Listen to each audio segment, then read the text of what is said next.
सिन्दूरारुणविग्रहां त्रिनयनां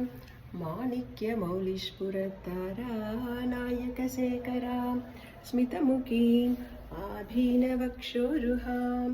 पाणिभ्याम् अलिपूर्णरत्नसशकं रक्तोत्पलं बिभ्रतीं सौम्यां रत्नकटस्थरक्तचरणां ध्यायेत् परामम्बिकाम् अरुणां करुणातरङ्गिताक्षीं धृतपाशाङ्कुशपुष्पपालचाभाम्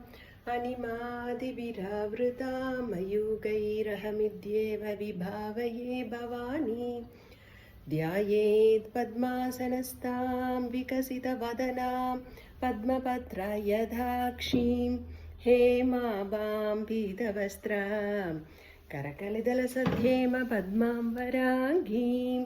सर्वालङ्कारयुक्तां शततमभयदां भक्तनम्रां भवानीं श्रीविद्यां शान्तमूर्तिं सकलसुरनुदां सर्वसम्पत्प्रदाद्रीं सकुङ्कुमविलेभनां मलिकचुम्बिकस्तूरिकां समन्तहसितेक्षणां सशरचापपाशाङ्कुशाम् अशेषजनमोहिनीम् अरुणमाल्यभूषाम्भरां जपाकुसुमभासुरां जपविधौ स्मरेदम्बिकाम्। ॐ श्रीमाता श्रीमहाराज्ञी श्रीमत्सिंहासनेश्वरी चिदग्निकुण्डसम्भूता देवकार्यसमुद्यता उद्यद्भानुसहस्राभा चतुर्बाहु समन्विता रागस्वरूपपाषाढ्या क्रोधाकाराङ्कुशोज्ज्वला मनोरूपेक्षुकोदण्डा पञ्चतन्मात्रसायका निजारुणप्रभाभूर मज्जद्ब्रह्माण्डमण्डला चम्पकाशोकपुन्नाग सौगन्धिगलसत्कचा गुरुविन्दमणिश्रेणी कनत्कोटीरमण्डिता अष्टमी चन्द्रविप्राज तलिगस्थलशोभिता मुखचन्द्रकलङ्गाभ बृहनाभविशेषका वदनस्मरमाङ्गल्य गृहदोरणचल्लिका वक्त्रलक्ष्मी परिवाह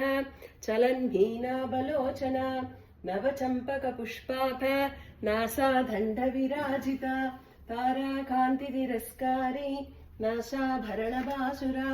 कदम्बमञ्जरी क्लुप्त कर्णभूरमनोहरा ताटङ्गयुगलीपूत तपनोडुपमण्डल पद्मरागशिलाधर्ष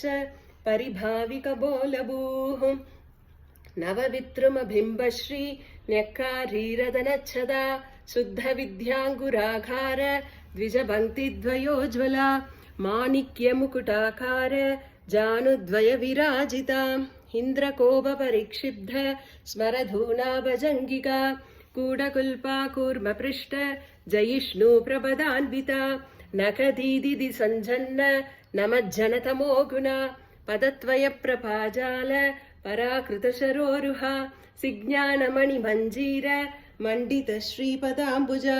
मराळीमन्दकमना महालावण्यसेवतिः सर्वारुणास्नवत्याङ्गी सर्वाभरणभूषिता शिवकामेश्वराङ्गस्ता शिवास्वाधीनवल्लभा सुमेरुमध्यशृङ्गस्ता श्रीमन्नकरनायिका चिन्तामणिगृहान्तस्था पञ्चब्रह्मासनस्थिता महापद्माटवी संस्था कदम्बवनवासिनी सुधासागरमध्यस्था कामाक्षी कामदायिनी देवर्षिगणसङ्गाद स्तूयमानात्मवैभवा भण्डासुरवधोद्युक्त शक्तिसेना समन्विता सम्पत्करी समारूढ सिन्दूरव्रजसेविता अश्वारूढाधिष्ठिताश्व